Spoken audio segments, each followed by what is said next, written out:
Okay, thank you for having me here this evening. I'm going to try to do two things in my comments this evening. First of all, I'd like to go over what exactly happened in Gaza this past July and August, to sort through the factual record and to separate out the fact from the fiction about what unfolded during those 51 days. And secondly, I think many audiences are becoming or growing more impatient about not hearing practical things that can be done and hearing too many analyses. So what I want to do in the second half of my remarks is, as the expression has it, to get down to brass tacks and to go through the various strategies that Palestinians have attempted over the past couple of decades, and to figure out what works, what doesn't, and what needs to be done in order to finally achieve a just and lasting peace. The prospects now, I would say, are quite dim. Things are spiraling downward in Israel, Palestine, in the occupied Palestinian territories. And there was another setback today on the legal front when the International Criminal Court, the ICC, the International Criminal Court, refused to adjudicate the killings of 9 civilians on the humanitarian flotilla led by the Mavi Marmara, though they being killed by Israeli commandos. And the International Criminal Court, in the statement they received, said there's good evidence that these are war crimes, but they are not of significant enough gravity that they should be adjudicated, which is exactly what you would expect from the International Criminal Court, given that its record thus far is that only Africans have been prosecuted by it, ergo only Africans are capable of committing significant war crimes, and so Israel, but not just Israel, the West in general, gets a free pass before that farcical institution. So let's see what happened. I'll try to go through the record as best as I understand it, but I will concede from the get-go that unlike in previous Israeli assaults on Gaza in 2008-9, Operation Cast-Lead, 2012, Operation Pillar of Defense, this most recent operation, Protective Edge, there are still areas of let's call it nebulousness, cloudiness about what happened.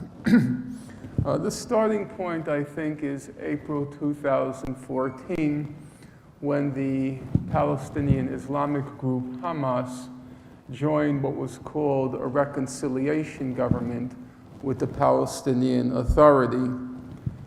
Surprisingly, after Hamas joined with the Palestinian Authority in forming this national reconciliation government, surprisingly, the US and the EU did not break relations with the new government, notwithstanding the fact that Hamas was a member of it.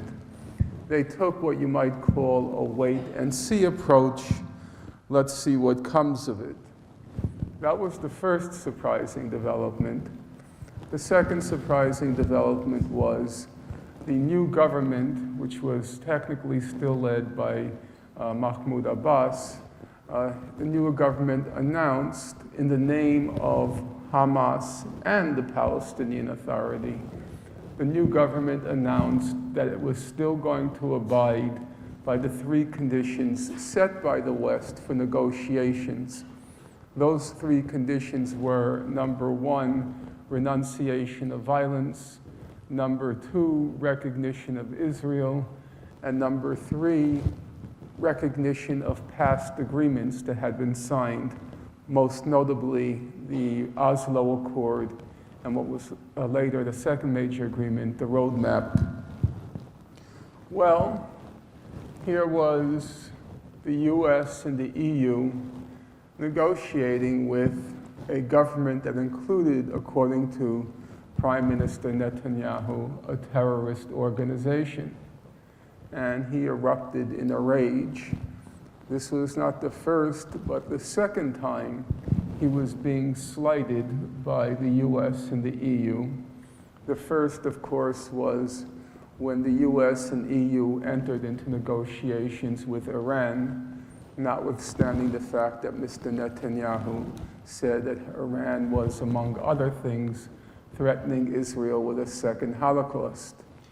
So after this slight, now it was adding salt to the wound.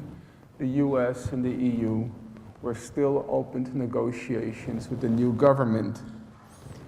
He was enraged and made his rage very plain, but he didn't have many options about what he could actually do to thwart these new negotiations until a gift dropped into his lap. And the gift that dropped into his lap was the abduction of the 3 Israeli teenagers. That still remains a slightly murky episode, but about 2 things I think there is reasonable clarity. Point number 1, all sides agree that Hamas's leadership had nothing to do with the abductions. It is true that a Hamas cell has been implicated, but the leadership itself was not aware of what happened. That's the official position both of Hamas and the Israeli government. The second thing that's not, I think, seriously in question is that almost immediately after the 3 Israeli youths were abducted, they were almost immediately killed. However, Mr. Netanyahu, being a politician, and politicians being, among other things, people capable of exploiting opportunities as they come along, he realized this was a big opportunity, an opportunity to thwart the negotiations. And so he launched what was called Operation Brother's Keeper, went on a rampage in the West Bank, killed about a half-dozen Palestinians, detonated a couple of Palestinian homes, ransacked businesses, ransacked homes, arrested around 700 Palestinians, among them about the overwhelming majority being members of Hamas.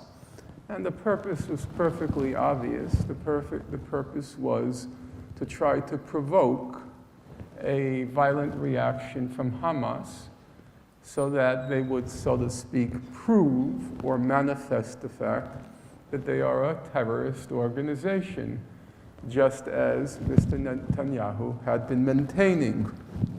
Or, as he put it later in a conversation with the US State Department, he said, "Never second guess me again. When I say they're terrorists, they're terrorists." As it happened initially, Hamas resisted the provocations, but other armed groups in Gaza did not. And quickly things spiraled out of control. And before you know it, there was a new operation in the making, this one christened Operation Protective Edge. The operation had some interesting features. The first one was that Israel always has, or has had, I should say, since 2006 when it tangled with Hezbollah, the Party of God in Lebanon. Israel has always been forced into a dilemma that was exacerbated during Operation Cast Lead in 2008-9. And the dilemma goes something like this. A conflict erupts, and then these projectiles start flying from Gaza. The projectiles cannot be disabled by the air. They can only be disabled in a ground invasion. But a ground invasion poses its own problems. If you go into a ground invasion, there's the potential for significant combatant casualties. And Israeli society, it's a Sparta-like society, and it doesn't tolerate significant combatant casualties. It actually tolerates more significant civilian casualties than combatant casualties. That's counterintuitive, but it's a different ethic at work in that society. So if you launch a ground invasion, it means potentially significant combatant casualties. Well, how do you avoid the significant combatant casualties? That's kind of a no-brainer. It's what Israel did in 2008-9 during Operation Cast Lead. The orders were very explicit. The Israelis were unusually candid during that massacre. The orders were, as you enter Gaza, you blast everything in sight. You blast everything to the left of you, everything to the right of you, and everything in front of you. And if you blast everything in sight, you level everything in sight, then the possibility or the potential for significant combatant casualties is drastically reduced. And in fact, during Operation Cast Lead, it was a pretty much, you can call it, cost-free massacre. 10 Israeli combatants were killed, and of those 10, half of them, or 4 of the 10, were killed by friendly fire. The problem for Israel was this. After 2008-9 Operation Cast Lead, there was a huge international reaction, very hostile to Israel. It climaxed in what came to be called the Goldstone Report, which indicted Israel for very significant war crimes and crimes against humanity. And so now a red line had been drawn by the international community. You can't carry on again as you did in 2008-9. So that was the dilemma that Israel faced. If it goes in and it blasts everything in sight, it's going to bring down the wrath of the international community. If it goes in and doesn't blast everything in sight, there's the potential for significant combatant casualties, which is going to bring down the wrath of domestic Israeli society. And so during the first 2 weeks of this latest operation, Netanyahu held back. People kept asking, when is the ground invasion going to begin? When is the ground invasion going to begin? But he held back, not for any humanitarian reasons, but there was a real political dilemma there. He held back until 2 new gifts dropped into his lap. The first gift was this rigged ceasefire proposal that seems to have been concocted by Tony Blair, but formally presented by the strongman in Egypt, Sisi, the so-called president of Egypt. And it was, as I said, a rigged ceasefire proposal for a very simple reason. As I suspect virtually every person in this room knows, Gaza has been enduring for the past 7 and more years an illegal and inhuman blockade. And Hamas has always set, in each of the conflicts with Israel, has consistently set as the major goal to lift the blockade. And immediately as the conflict erupted now for the 3rd time in 5 years, immediately as it erupted, Hamas predictably again called for the lifting of the blockade. Well, the ceasefire proposal had as one of its planks, one of its elements, it had the proviso that the blockade would be lifted, but only after the security situation on the ground stabilized. Well, what does that mean? If, according to Israel, Hamas is a terrorist organization, then the security situation on the ground would only stabilize when either Hamas was defeated or Hamas was disarmed. And so it was clear from the get-go that Hamas would have to reject those terms for ending the round of fighting. So, as was predicted, incidentally, for those of you who are interested in technical points, 2 other ceasefires were signed between Israel and Hamas, one in June 2008 and another in November 2012. Neither of those ceasefires contained that proviso, that caveat, that the security situation on the ground had to stabilize. And in fact, even after the last round, when it ended at the end of August of this past year, it didn't include that proviso. That was designed to evoke from or elicit from Hamas a negative response, which is exactly what Hamas did. It rejected that ceasefire proposal. But now Mr. Netanyahu had his pretext, namely, we accepted the ceasefire proposal, they rejected it, and they are firing all these projectiles at us. What choice do we have? We have to go in and launch that ground invasion. The second gift that dropped in his lap, one of a more immediate sort, was the downing of the Malaysian airliner. Politics, as I said, is often just about exploiting the opportunity of the moment. When the Malaysian airliner was downed, all the cameras shifted from Gaza and were now riveted on the Malaysian airliner. And Netanyahu recognized here was a moment for him. And as I said, he's a good politician, I suppose. And in 1989, most of you in this room are much, much, much too young to remember, but during the first Intifada, which one of the persons who introduced me, she alluded to, in 1989, during the first Intifada, it was a mass nonviolent resistance to the Israeli occupation. In the midst of it, the Tiananmen massacre occurred in China. So some of you are wondering, well, what does that have to do with the price of pizza in Brazil? In fact, they have a lot to do with each other. At the time, Netanyahu said in a famous speech at Bar Ilan University, he said, Israel should have taken advantage of the Tiananmen massacre when all the cameras shifted to China. He should have taken advantage of that moment to carry out an expulsion in the West Bank during the first Intifada. And he criticized Israel for not taking advantage.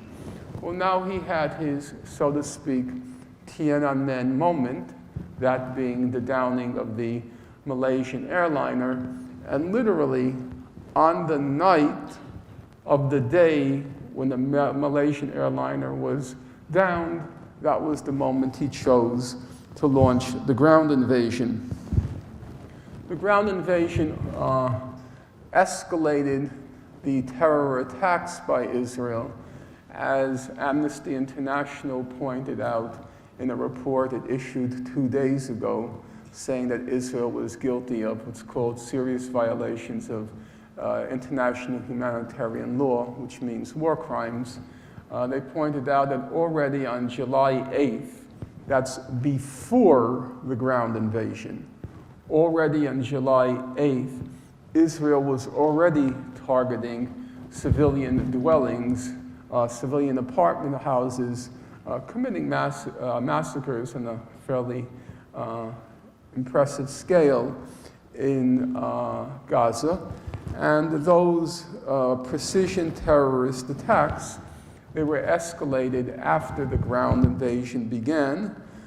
Israel, in addition to targeting homes, began to target businesses, schools, mosques, hospitals, ambulances, power stations, sewage plants, civilian shelters, and citizens who were fleeing from the bombing. Typically, Israel uses the argument that if there were massive civilian casualties, as there were in this case, they claim it's because Hamas is using Palestinians as human shields. They made the same sort of claim during Operation Cast Lead in 2008-9. And then, as now, there is no evidence to support that claim. We still don't have the full record of what Israel did in Gaza because the human rights organizations haven't yet produced all their reports.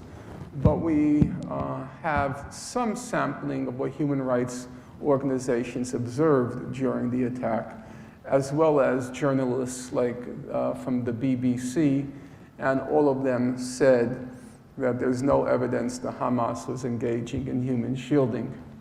I should also point out in passing that it's going to be very difficult this time to get the human rights reports because Israel barred organizations like Amnesty International from entering Gaza. And when the last report was issued, the one I mentioned a few moments ago, Israel said it was a Hamas document. The purpose was perfectly obvious, namely, you engage in targeting civilians and civilian objects. You're hoping you're going to break the will of the people to resist or turn them against Hamas at some point. By the end, the estimates are 2,200 Palestinians were killed. Of those 2,200, about 70 to 75%, 1,500 were civilians. Over 500 children were killed. 10,000 were injured. Minimally, the infrastructure damage is estimated now at $6 billion. The head of the International Commission of the Red Cross, he said, "I've never seen such massive destruction ever before." The Secretary General of the United Nations, Ban Ki-moon, he said, "The massive deaths and destruction in Gaza have shocked and shamed the world." And then probably, I think, the most authoritative statement came from Sarah Roy at Harvard University.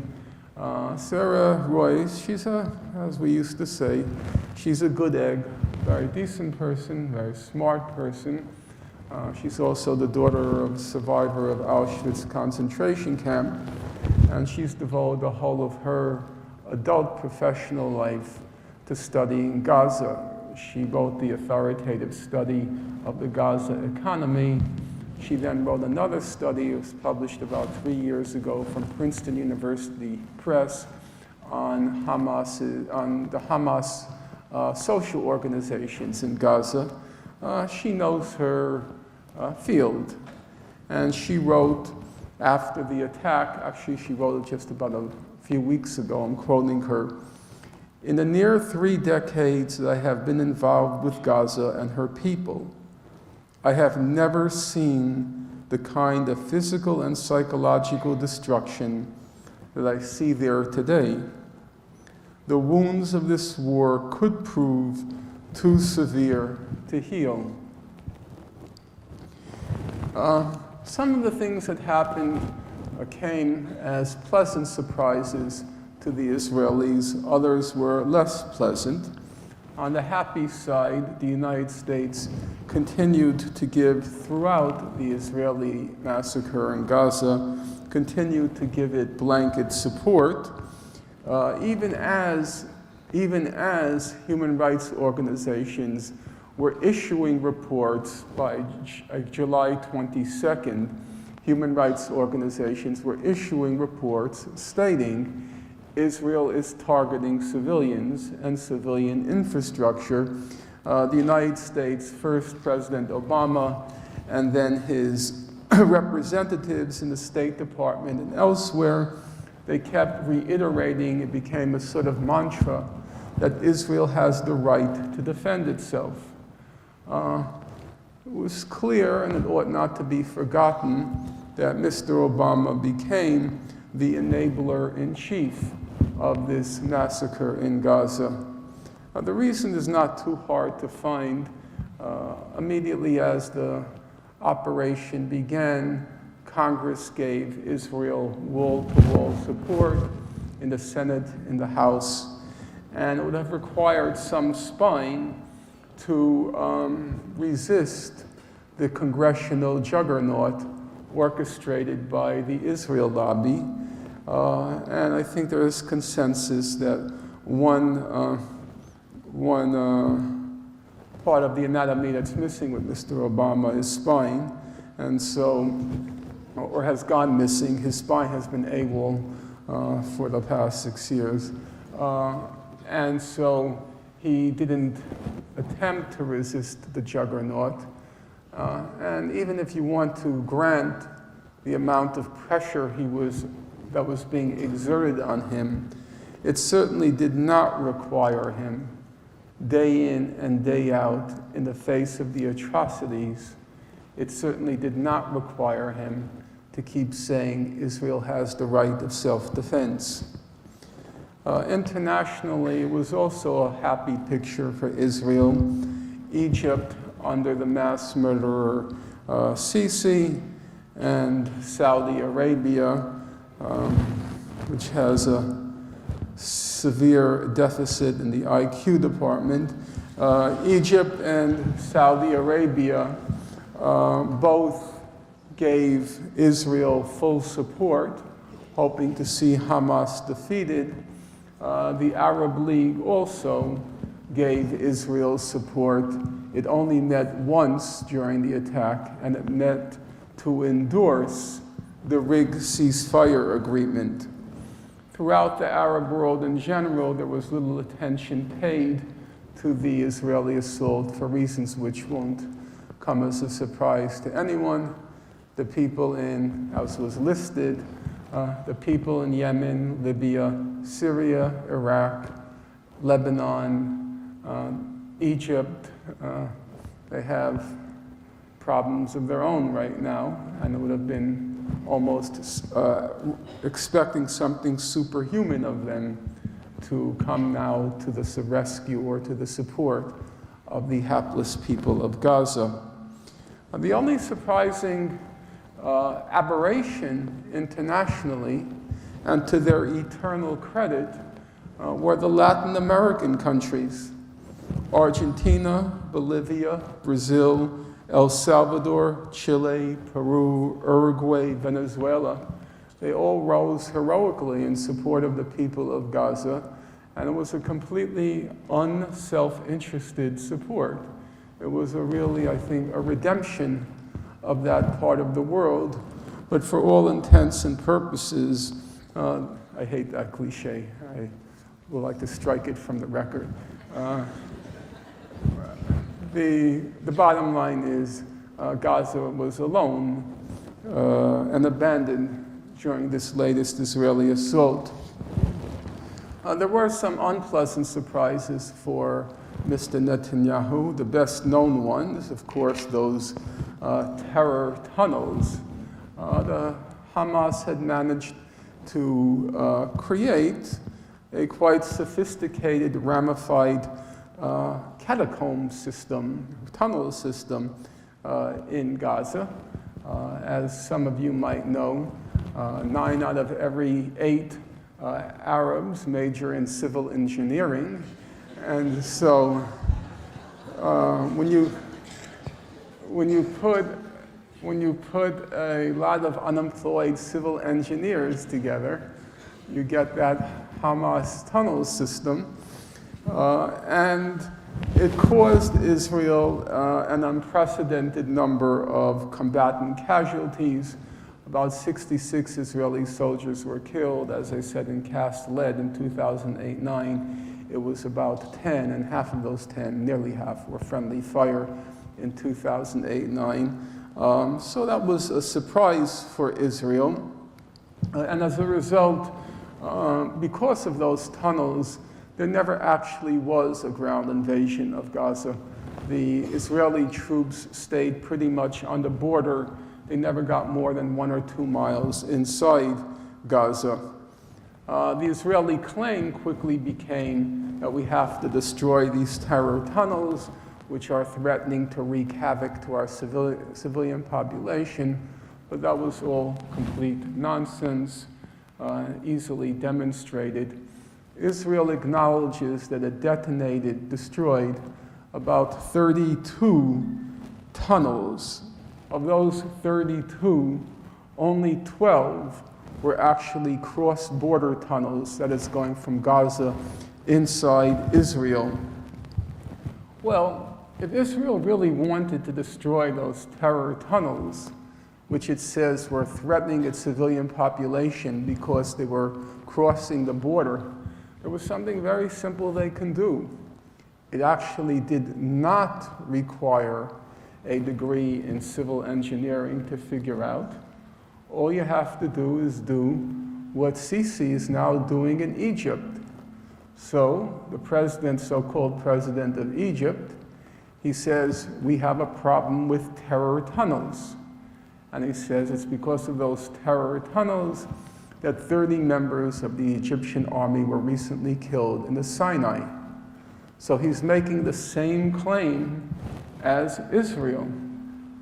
But did Mr. Sisi, in his efforts to eliminate those terror tunnels, has he gone into Gaza?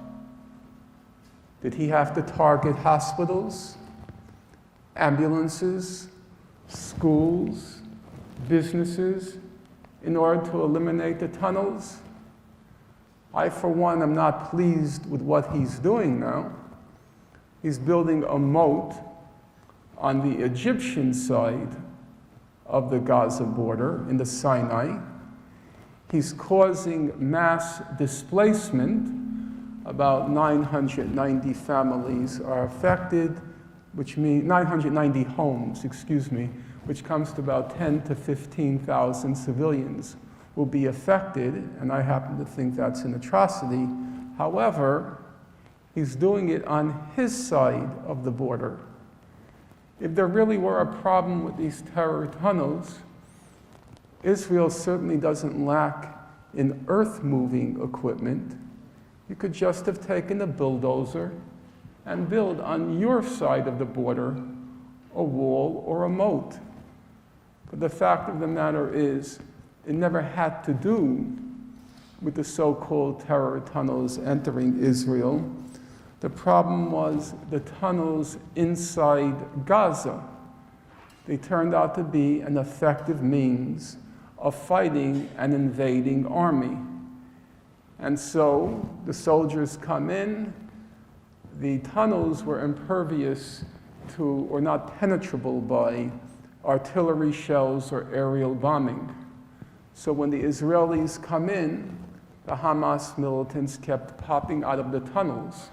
And that's what accounted for the comparatively high combatant casualty rate. And so what Israel wanted to do was destroy all the tunnels inside Gaza, not the tunnels going from Gaza to Israel. And they wanted to destroy them on the principle that the people of Gaza have no right to defend themselves. That whenever Israel wants to, in one of its favorite locutions, whenever Israel wants to mow the lawn in Gaza, then the people of Gaza have to simply lie down and allow themselves to be mowed. They're not allowed to resist. So the right to destroy the tunnels actually translate into the right to deny the people of Gaza any right of self-defense. However, even if it were true even if it were true that the tunnels passing the border from Gaza to Israel were Israel's real aim, let's for argument's sake allow it was their real aim. Why weren't they allowed to build those tunnels? Israel is allowed at its whim and will to send airplanes into Gaza, to bomb Gaza, to fire artillery shells into Gaza, to send ground troops into Gaza, to send tanks into Gaza, but the people of Gaza, they're not allowed to invade the sacred space of Israel. Only this border going in one direction under the laws of war can be porous. On the other direction, the border has to be sealed. That's called the laws of war. The other claim that Israel made was about these Hamas rockets. I'm not sure about the people in this room, but for me, a rocket conjures a fairly sophisticated and large weapon. So what happened with these Hamas rockets? According to Israel, 4,000 Hamas rockets were fired into Israel from Gaza. I'm leaving aside for a moment the mortar shells, just the rockets. The 4,000 rockets, they resulted in 7 civilian casualties and $15 million in damage, property damage. Well, there's obviously a huge discrepancy here that needs to be accounted for. 4,000 rockets, but 7 civilian casualties and $15 million in property damage. If this room were destroyed, it would probably be $15 million in property damage. That's what $15 million is nowadays.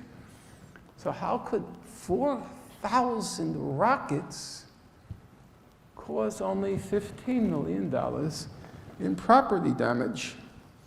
Well, as all you know, it was all because of that product of Jewish genius, Iron Dome, the anti-missile defense system of Israel. That's what we're told. But it's completely implausible on a moment's reflection, the claims that are made for Iron Dome. People say, were it not for Iron Dome, there would have been hundreds, thousands of Israeli casualties. So let's do what practical people do. You make comparisons. In 2008 to 9, there was no Iron Dome during Operation Cast Lead. According to Israel, Hamas fired 1,000 rockets at Israel. There were 3 civilian deaths before Iron Dome. 1,000 rockets, 3 civilian deaths, and curiously, again, $15 million in property damage. So, let's do the math. 1,000 rockets caused 3 civilian deaths. So 4,000 rockets would cause, for those of you who remember your ratios from 4th grade, how many civilian deaths should 4,000 rockets have caused? I heard it. This must be civil engineer from Iraq. Yes, the correct answer is 12. Well, there were in fact 7 civilian deaths. So Iron Dome at most accounted for saving 5 lives. 1,000 rockets, 3 civilian deaths. 4,000 rockets, 12 civilian deaths. 5. But it didn't even account for that, because Israel had significantly improved its civil defense system after 2008-9. So whatever lives were saved, in this case 5, they were accounted for not by Iron Dome, but by an improved civil defense system. Without going into the details, though I'm happy to do so if anybody would like to enter into that terrain, in fact, Hamas had no rockets in its armory. It had no allies from whom to acquire them. It had no way to smuggle them in, and it didn't have the wherewithal to manufacture them. The Iron Dome was just a fiction. One of the world's leading anti-missile defense experts, Theodore Postel, of MIT, he said at most, Iron Dome successfully deflected or disabled 10% of the rockets. At most, 10%. So now do the math. 4,000 rockets, 10% were deflected by Iron Dome. That leaves 3,600 rockets. 3,600 rockets. So how do you have so little civilian damage? Postel's explanation, which in my opinion is close to correct, he says that it's because of Israel's sophisticated civil defense system. But that still wouldn't account for the fact that, as we know, hospitals do not go into shelters. Schools do not go into shelters. Businesses don't go into shelters. How do you account for the fact that there was only $15 million in property damage? The shelter system can explain why seven civilians were killed despite 3,600 rockets, but that can't explain the property damage. This is all a slightly long-winded way of saying there were no rockets. There were enhanced fireworks that Hamas was firing, and each side, both Israel and Hamas, had an interest in inflating the nature of the weapon that was being used. How did things end? The ending was actually quite interesting and revealing. Israel descended into it was a descent into barbarism by the end. They attacked 1 UN civilian shelter, 2 UN civilian shelters, 3 UN civilian shelters, 4 UN civilian shelters, children, women, that's women shelters. And now the pressure begins to build inside the United Nations. These are UN shelters. Ban Ki-moon, you comatose puppet of the United States, why aren't you saying anything? They attacked the 5th, a 6th, and then on August 3rd, they attacked that 7th UN shelter. And finally, Ban Ki-moon, he was forced to say something. He called it a moral outrage and a criminal act. So now the puppet was actually acting in defiance of the puppeteer in Washington, Obama, oh great man of change. Obama, he was now isolated on the international stage, and so the State Department finally had to issue a statement also on August 3rd. The shelter was attacked on August 3rd. Ban Ki-moon makes a statement on August 3rd, and then the US State Department says, we are appalled by this disgraceful act. And now Israel knew the game was over. The US had finally spoken, and on the same day, August 3rd, Netanyahu announced that the ground invasion was over. As it happened, the conflict itself hadn't ended, because now a new event occurred, which was the emergence out of nowhere of ISIS, the beheading of the American reporter. The cameras shifted again to Iraq, and Israel was now able to carry on a free-for-all. By the end, it was almost surreal, because you just were watching on the screen as Israel was targeting high-rise apartment buildings, and they were just collapsing. There was no pretense even that these were military objects. It looked, by the end, both sides, I think, were caught in a stalemate.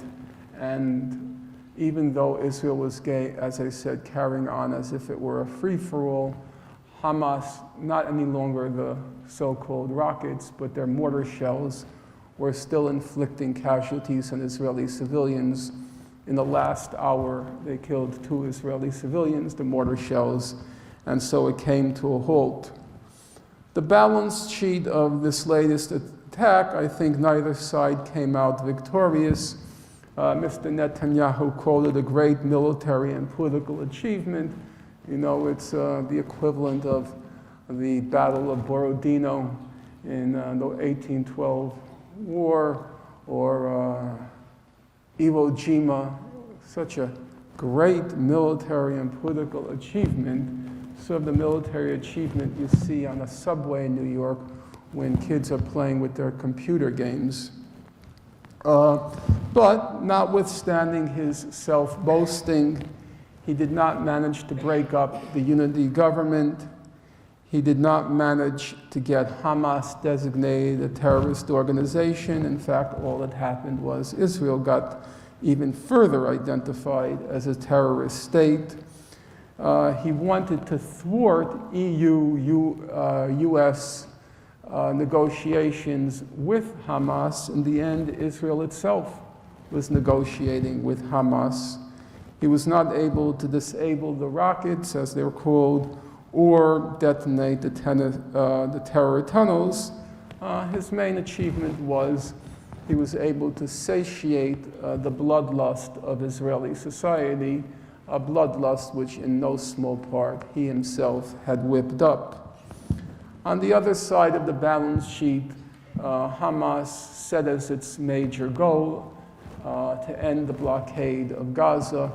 It did not achieve that goal. The blockade continues as we speak now, and I see no reason to be optimistic that it's going to be lifted, for the simple reason that not only Israel doesn't want to lift the blockade, but the so-called Palestinian Authority also doesn't want to lift the blockade, because nobody wants to give Hamas a political victory. And so it will probably stay in place. Well, that leaves me with the second half of my remarks, but I have to check with the timer. Where do we stand for time? Okay, so I don't want to just be sort of a bearer of grim news. We have to talk practical things. What can be done?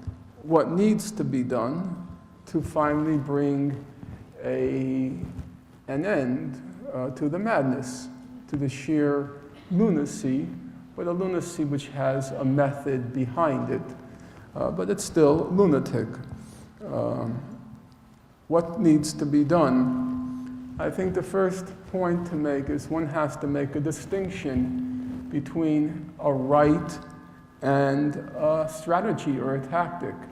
Under international law, Palestinians have the right to armed resistance against a foreign occupation. That's a right under international law. And I see no point why we should now be making an exception for the Palestinians. There are many other places in the world where people engaged in armed resistance against foreign occupations. I lived through many of them. People will remember the armed resistances to the Portuguese occupation of Guinea-Bissau, Angola, Mozambique. armed resistance of the South African apartheid regime when it was occupying Namibia, and the international community in many resolutions in the United Nations certified the right of people living under a foreign occupation to use armed resistance. So that right redounds as well on the Palestinians. But the fact that you have a right does not mean it's the wisest, the shrewdest, the most prudent strategy. Strategy is pretty simple in terms of its criteria. The criteria or criterion is it's got to work. If it's not effective, then you don't continue it, even if you have the right to pursue it. This criterion is simple. It's effectivity, what works, with obviously one major qualification, and the qualification is there are certain tactics or certain strategies which are just so appalling that they have to be rejected, even though they might work. The ISIS beheadings as a strategy and a tactic, in fact, they work. They sow fear and dread in the hearts of their enemies. But even if it works, it should be, I think, unacceptable. And so, bearing that in mind, let's see what the Palestinians have attempted, what works, what doesn't work. The strategy that they have invested most in the past 20 years is this thing called diplomacy. Its most recent phase began with the Oslo Accord in 1993, and the premise was, instead of resistance, instead of popular resistance, we're going to negotiate. And we'll negotiate under the aegis of the plantation owner, namely the United States. The belief was, if Israel could see that Palestinians posed no security threat, they would end the occupation. If Israel refused, then the US, seeing Palestinian good faith, Israeli bad faith, the US would exert pressure and force Israel to end the occupation. Well, those premises were manifestly mistaken at the time, and nobody seriously, 20 years later, believes they have any credibility. The historical record shows Israel never withdraws unless it's forced to. And the US, for domestic political reasons, will not put sufficient pressure on Israel to withdraw. So, the international diplomacy strategy, and I would include in that strategy the attempts to send the case to the International Criminal Court, are a dead end. Hamas, its strategy has been armed resistance on the premise that Israel only understands the language of force. That strategy has now been tested in the last 5 years 3 times. Operation Cast Lead, Operation Pillar of Defense, and now Operation Protective Edge. It doesn't work. It's not to carry a judgment on the right of Palestinians to engage in armed resistance. They have that right, but politically, it's a failure. It doesn't work. It's not to blame Hamas for the death and destruction. I, for one, don't blame them at all. I hold Israel and the US wholly responsible, but the armed resistance has not proven to be an effective tactic.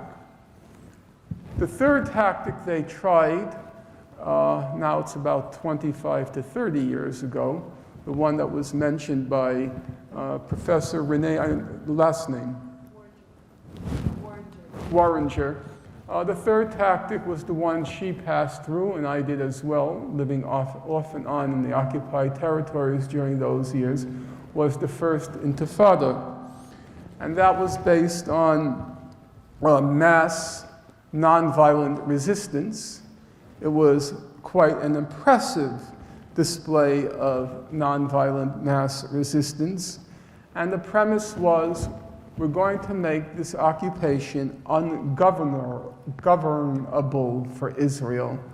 They established all sorts of alternative popular institutions, boycotts, general strikes, and so forth.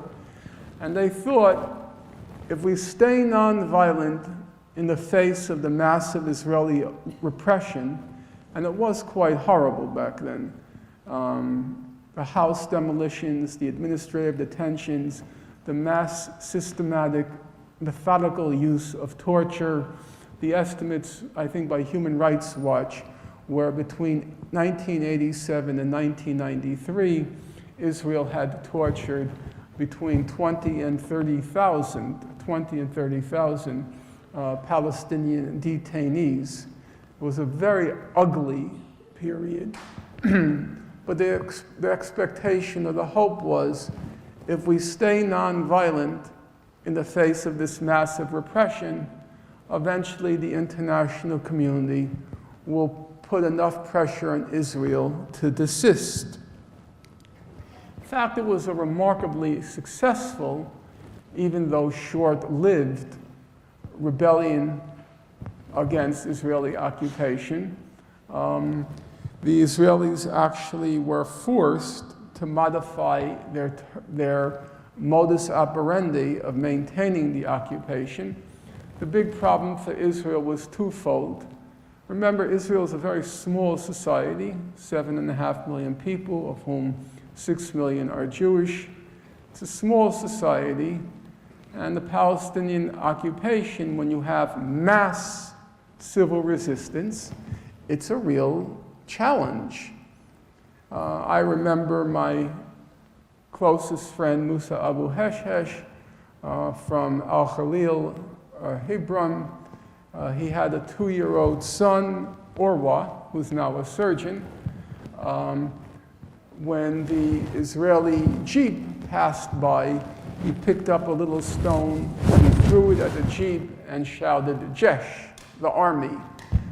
And literally everyone from 2 to grandmothers up to age 70, they were on the firing line. It was a people awakened. And that meant that in order to govern the occupied territories, all of Israeli society, all of Israeli society had to be mobilized, which meant if you were there during those years, you would see in army fatigues, you would see 65, 68-year-old men from Israel, because they had to mobilize their whole civilian population, their reserves. And the Israelis began to worry. If all of our soldiers are engaged in chasing little children down alleyways, throwing stones, then they're not training to fight a real war. And that was a problem for Israel. It needs that army for what it calls real wars. So it had to figure out a way how to get the army out of the occupied territories, but maintain the occupation. And the second big problem back then was public relations. I was a professor back then in a quite conservative school. Its 3 most famous alumni were Alan Dershowitz, Meyer Kahane, the founder of the Jewish Defense League, and Baruch Goldstein, who had presided over the Hebron massacre in 1994 or 1992. I can't remember, it was 92 or 94. I'm not sure. And I remember in class, one day the subject of the Intifada came up, and one student who was neither Jewish nor Arab, just as we call it, a white ethnic, an Italian student, he said in class, "Stone, Uzi, that's not fair." And that was Israel's public relations dilemma. You can't really justify shooting kids down dead when they're throwing a stone. And so Israel wanted to figure out how to remove from themselves the onus of violating grossly the human rights of Palestinians. And the way they resolved the two problems was they created, in 1993, a Palestinian Authority to do all the dirty work for them. Still, it was a significant success, even though short-lived, and not having produced the results that were hoped for, namely an end to the occupation.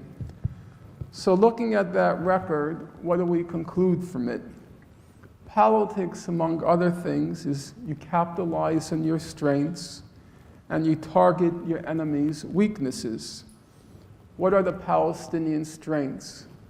First of all, the will. The people's will has been quite impressive, in particular in Gaza, though now spirits have been significantly undermined both in the West Bank and Gaza, but presumably somewhere, if now somewhat buried, that will still lives. The second big strength of the Palestinians is borne witness by the crowd here today, which has been my experience, and I was actually quite surprised. I spoke in Halifax, which is not a booming metropolis. I spoke in Halifax. By the way, I don't like booming metropolises. I'm with Jean-Jacques Rousseau. The more primitive, the better I like it, I think. Civilization is not worth it. In any event, Halifax is not a booming metropolis. Nonetheless, much to my surprise, because as I think Sarah said, the news cycle is such that Gaza has now disappeared from the news. And I expected when I went to Halifax, there'd be 20 people, which is fine. And there were 400, and 100 had to be turned away. And it was the same thing in Concordia, and I suspect for your school, the pronunciation of which still eludes me, Guelph? Is it go and wolf? Guelph? Guelph. And here, the crowd is quite large, I think. The fact of the matter is, for I suppose complex historical reasons, there's simply no other cause in the West which inspires as much passion and commitment as the cause of Palestine. Not Iraq, not Syria, not Afghanistan, not climate change or nuclear proliferation, not the Kurds, Kashmir, or Tibet inspire remotely the amount of passion and commitment as Palestine. If there were a panel today, this evening, with a representative from the Kurds, Kashmir, and Tibet, my guess is no more than 30 people would show up.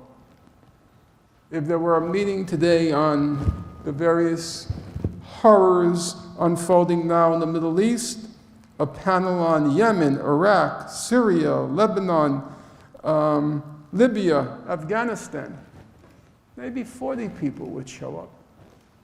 But Palestine has that peculiar resonance, moral resonance, and that, I think, is the second biggest asset never exploited properly, capitalized on, but the second biggest asset of the Palestinians. Israel's biggest weaknesses are its flagrant violations of international law. Public opinion now broadly opposes the settlements, the occupation, the blockade, the denial of Palestinian self-determination. Nearly the whole of humanity, with the exception of your prime minister, recognizes these.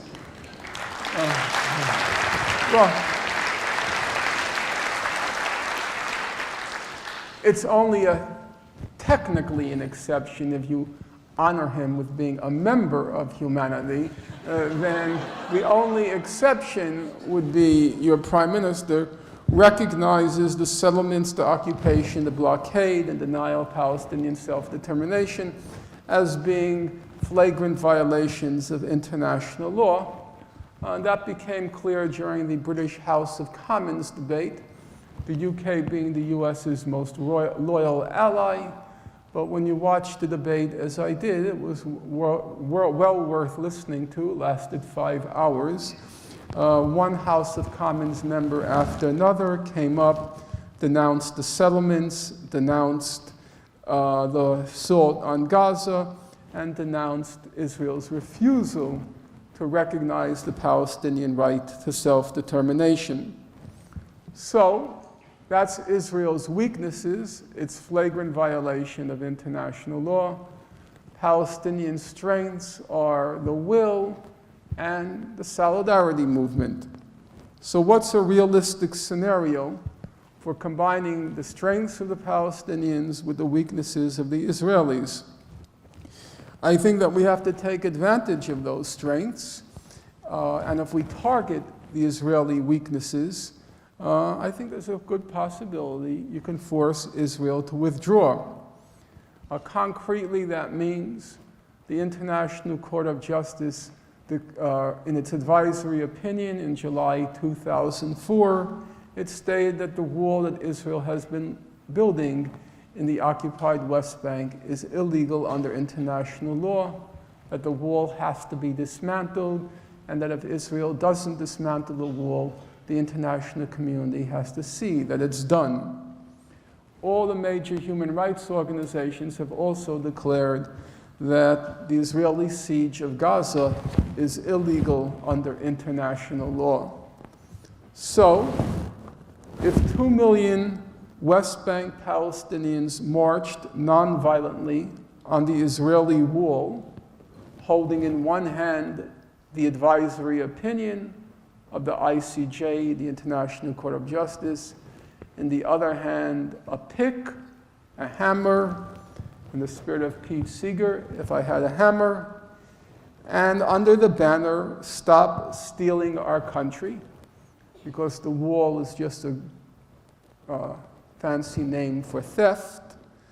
Stop stealing our country, tear down the illegal wall. Or if 1.5 million Gazans marched on the Israeli border with the 1 million Gazan children at the head of the demonstration. That's how civil rights came to our country, meaning the United States. People forget.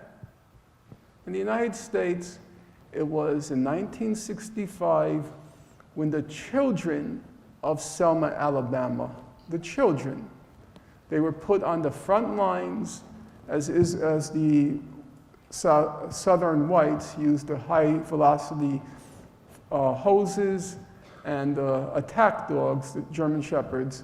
It was that confrontation that forced the crisis in the conscience of Americans and the passage eventually of the Voting Rights Act.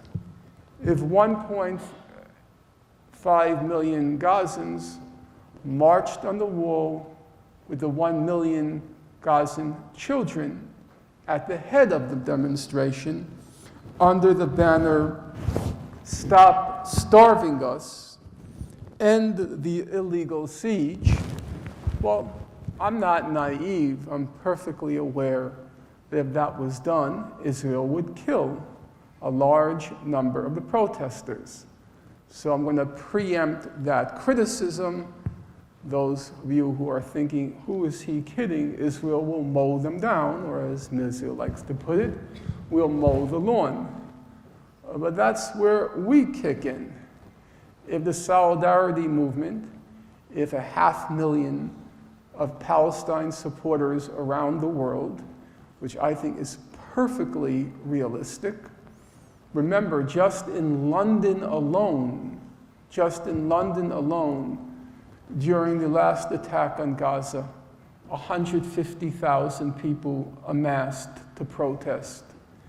if a 500,000 supporters of Palestinian rights were to march and close down the United Nations in New York, march and close down the UN in Geneva, if the whole world's attention was focused on what Israel is doing, the same pressure would build on the comatose puppet, not necessarily Ban Ki-moon, whoever replaces him, because they all fulfill the same role, would be forced to do something and to say something. I think on a much larger scale, it's possible to replicate what happened on August 3rd, when the pressure became so intense, both the UN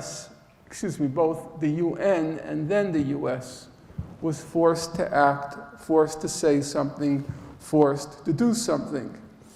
If the Palestinians find the inner strength, find the will, find the capacity for self-sacrifice, because yes, I'm aware many of them, and I don't say it happily, many of them will be killed. However, in my opinion, long before Israel killed 2,200 Palestinians, 500 plus children, which is what happened during Operation Protective Edge, long before we reach those figures, if Palestinians find the strength to remain nonviolent, and crucially, critically, if we in the West do our job, then I think Israel would be forced to withdraw.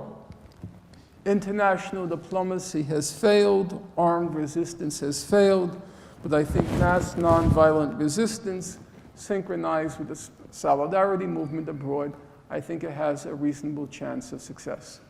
Thank you.